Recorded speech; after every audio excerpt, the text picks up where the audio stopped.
Background: we've been together for 2 years, married for 1. We're both in our early 20s. I'm 23F, and my husband is 25M. The night of the bullshit, we'd had an argument about the distribution of chores that I think triggered it.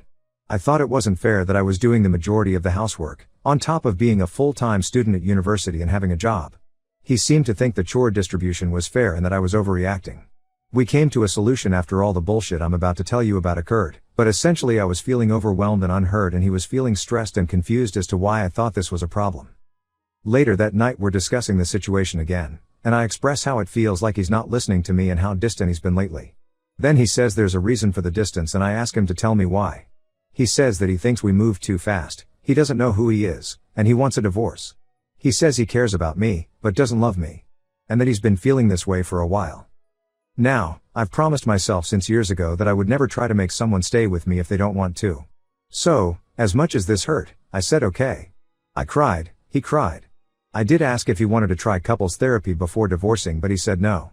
We decided to sort out details in the morning. I grabbed some blankets to sleep on the couch and he went upstairs to bed.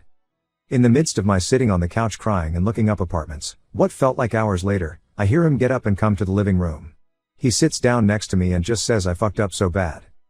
I freeze when I hear this, because I've barely processed the reality of what just happened and I can already see where he's going next. I ask him to elaborate and he says he doesn't want a divorce, that he doesn't know why he said that, and he's feeling the most regret he's ever experienced in his life. He says that he realizes he fucked up and I don't have to take him back.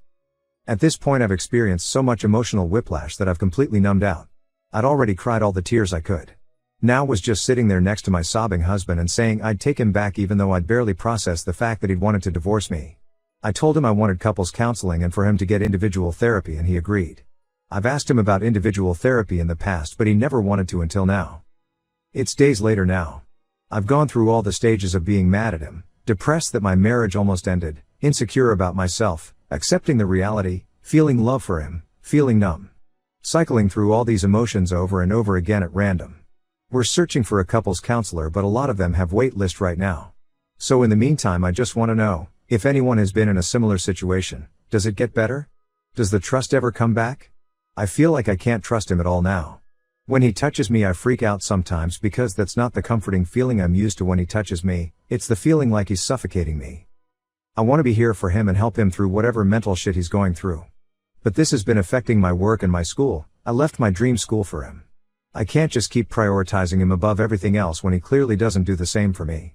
And yet until now he was doing the same for me. He's always been so sweet, buying me flowers, making dinner, going out of his way to make time for us. And before you scream abuse, please know I've been in abusive relationships before and they felt nothing like this. He's not like those guys. This is the first time he's ever done something like this. I just don't know how we can recover. Any advice about how to get through this would be appreciated. Update. 1 year ago I, 24F, made a post asking for advice on how to continue with my relationship after my, now ex-husband, 26M, betrayed my trust by telling me he wanted a divorce out of the blue and then changing his mind just a couple hours later. As stated above, he is now my ex. Those of you who said that he would repeat the same behavior again, you were right. On New Year's Day 2024 he said he wanted a divorce, packed a bag and left to a motel, then came back hours later. I'll admit, I was a wreck that day. I asked him if this was just going to be like last time and he said no. I asked him if he felt mentally okay and he said he felt fine. I got on my knees and begged this man to stay, not my proudest moment, and he looked at me with empty, vacant eyes and just left. I was in tears for a couple hours, but then I opened this app to try to distract myself and saw he had made a, now deleted please don't go looking for his account, post on the divorce subreddit about how he left me and felt bad but didn't regret it. Then I went from depressed to furious. I called my landlord and told him that I was getting a divorce and needed his help in changing the locks. My landlord was very understanding and helped me do so. A few hours later I heard a knock on the door, and when I opened it my ex-husband was standing there. I didn't even get a chance to tell him to leave because he immediately collapsed into my arms sobbing. The first coherent words to come out of his mouth were, "You're not gonna take me back, are you?" Reddit. I would love to say that I rejected him right then, but I didn't. Even after all of this I was still hooked into his web of manipulation. So instead I sat down with him and had a long discussion about how much he hurt me, how in the middle of working to rebuild the trust that had been broken between us he completely destroyed any progress that had been made and found a way to make that distrust even worse. I don't remember the details of what he said, but he always knew what to say to get me to feel sorry for him. The night ended with me saying I would take him back.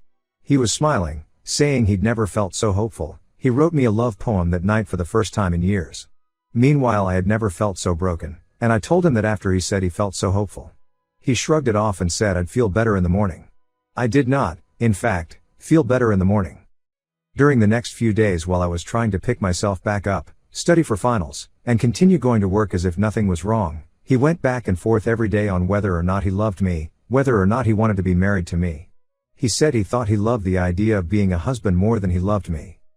My last straw was when I reached out to one of his childhood friends, who I had interacted with a few times and though I could trust to be honest with me, and asked him if he had ever noticed any red flags in my ex-husband's behavior in his past relationships or behavior towards women in general. This friend assured me that he had never noticed anything of the sort. I thanked him and asked if he could please not tell ex-husband I asked that since I was afraid of what he might do. When my ex-husband came home from work that day I could immediately tell he knew. He opened the front door so forcefully. He sat down on the couch next to me, told me he knew, and said in a low and almost growling tone of voice, "But I know you didn't mean any harm by it." I was frozen in fear and couldn't say anything, but then he grabbed my face and turned my head to look at him and his eyes looked so cold, and he said again, "You didn't mean any harm by it, right?" I nodded and forced myself to answer right. And I knew in that moment this man would kill me if I didn't find a way out of this relationship, if I didn't kill myself first with how bad my mental health was getting after dealing with him insulting and belittling me day after day. I was genuinely starting to spiral into a dark place I hadn't been to in years. The next day while he was at work I packed a bag, wrote a note telling him I'm leaving and that I want his stuff out of the house when I get back, left the note on the counter with my ring and spent the night at my mom's. It is an uncontested divorce, filing by mail, and should be finalized in April. I started the paperwork at my mom's house that first night of separation. Since ending my relationship I have gone to therapy and realized just how abusive and manipulative my ex-husband was. I also understand how broken he is, but being mentally unwell is not an excuse for abusive behavior. What he did to me was abuse and I'm not afraid to say that anymore. I have reconnected with old friends and made new ones. I have started doing things that I love again, things he never wanted me to do like wearing red lipstick or eating mint-flavored things and going to concerts. I've realized I never want to be married again. I've discovered my polyamorous identity and have begun to explore this side of myself. I have plans to move out of my hated hometown that he had dragged me back to. I feel so much more joy, freedom, and self-love than I ever did when I was in a relationship with my ex-husband. I won't be using this account anymore after this, as I have no need to. But I want to thank this community and the other Reddit subs that I've participated in. If I had never made my original post I don't think I would have realized just how awfully my ex-husband treated me. Thanks to the support of hundreds of voices telling me I deserved better, I realized how true that statement was. I deserve better, and now I have better. I also want this update to be a beacon of hope to anyone who has found themselves in a similarly emotionally/verbally abusive situation. Life is so much better when you leave. There is hope, there is light on the other side of the pain. Thank you again Reddit. I am finally free.